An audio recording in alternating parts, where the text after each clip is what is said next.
next to you.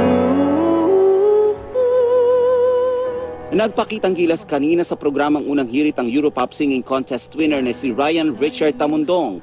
Nagbalik bansa ang 17-year-old music student itong Sabado. Bukod pa rito, Pilipinas lang ang bansang nasa labas ng Europa na nakasali sa kompetisyon. Nakakuha rin si Ryan ng cash prize, certificate at souvenirs. May chance din siyang i-record sa Berlin ang kanyang sariling komposisyon na Be Strong na posible pang i-release sa Europe.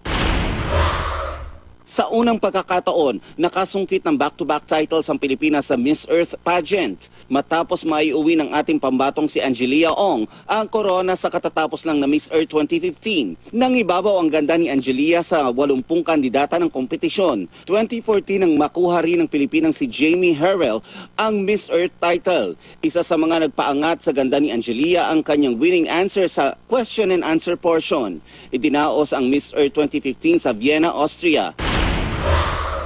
Tampok naman sa isang libro ang mga iconic characters ng tinaguriang Man of Different Faces na si Michael V. Kabilang dito ang mga karakter na ginampanan ni Bitoy sa 20 taon ng Bubble Gang. Regalo raw ito ni Bitoy sa kanyang fans. Sariling concept din daw ito ni Bitoy at ng publisher nito. Sila yung na-curious kung gusto ko raw gumawa ng book.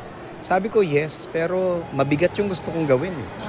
So we came up with something na mas madaling gawin, mas friendly sa audience na nagfa-follow sa akin ngayon. Nataon pang isineselebrate din ngayong taon ang 20th anniversary ng gag show, kaya extra special daw ang libro.